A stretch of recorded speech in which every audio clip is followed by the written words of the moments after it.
बर' फरायसा आफादा फोसावनाय जि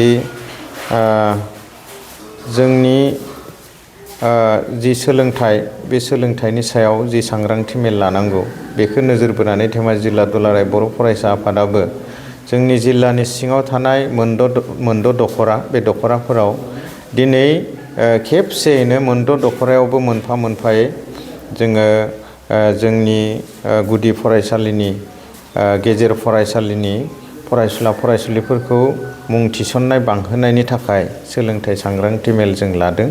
दा बे हिसाबै आङो गगामुग दखरानि सिङाव थानाय जतिसपुर गुदि बर' फरायसालियाव बे फरायसालिनि फरायसुला फरायसुलि आरो बिमा बिफा दिथागिरि आरो गासै रायजोखौ लानानै मोनसे सांग्रांथि मेल बेवहाय लानाय जादों।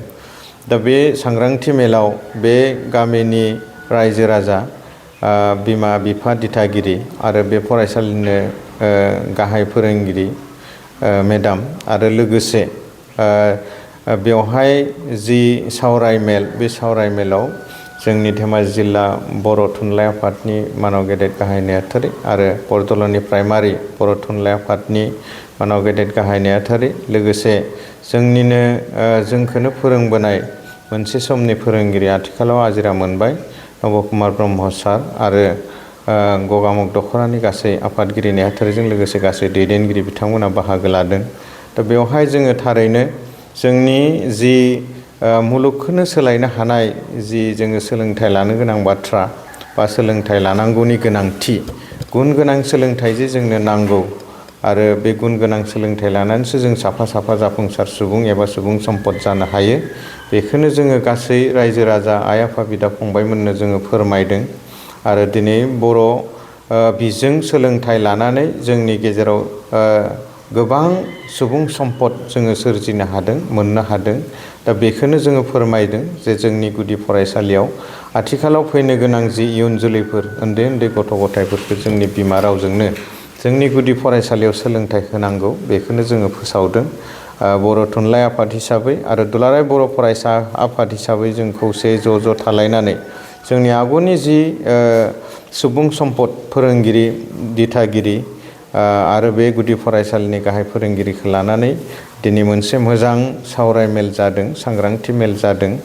जोङो दिनै नोंथांमोननि गेजेरजों बेखौनो फोरमायगोन जे थारैनो जों जुदि थार आरो सैथोयै जोंनि जि एवारनेस प्रग्रामफोर बेफोरखौ लानानै जुदि जोङो गुदि फरायसालि गेजेर फरायसालियाव हाबो अब्ला थारैनो जोंनि फरायसानि अनजिमाया बांगोन आरो जोंनि जि गावनि बिमा रावनि सोलोंथाइ बे सोलोंथाइखौ जोङो मोजाङै लानो हागोन आरो बे सोलोंथाइ लानायाव जोंनि फरायसुला फरायसुलिफोरा बांगोन आरो बे बांनायनि गेजेरजों गोग्गो सोलोंथाइ लानायनि गेजेरजों जोंनि दुलाराय बर' फरायसा आफाद आरो बर' थुनलाइ आफादा जि थांखि लानानै बुहुमाव मोनसे गेरेमसा बर' माहारि दानो नाजानाय सेस्था खालामनाय बे थांखिया जाफुंगोन बेखौ हास्थायो।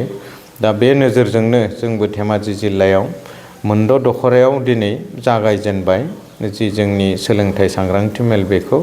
दा बे समाव नोंथांमोन रादाबगिरि नोंथांमोनखौ धेमाजि जिल्ला दुलाराय बर' फरायसा आफादनि जानानै साबायखर जासिगोन जे नोंथांमोनाबो फैनानै दिनै जोंनि बे जि सांग्रांथि मेल बे सांग्रांथि मेलखौ सुलाद लाफैनायनि थाखाय आरो खौरांगिरि लाफैनायनि थाखाय बेखिनि बाथ्राखौनो नोंथांमोननि सिगाङाव बुंथिबाय। गोजोन्थों। क'क्राझार नोगोरनि आर.एन.बी. लामाजों थांनाय बागानसालि वार्ड नाम्बार 8आव रायजो राजाफोरनि गोग्गो देहा लाखिनो थाखाय सानजोरां इन्टारप्राइजआ गोदानै जेनेसा वेलनेस प्राइभेट लिमिटेड बेखेवदों। बे सानजोरां इन्टारप्राइज आयुर्वेदिक गलायाव मानसिनाव जानाय गेदेर गेदेर बेरामनि मुलिफोरखौ मोननो हागोन।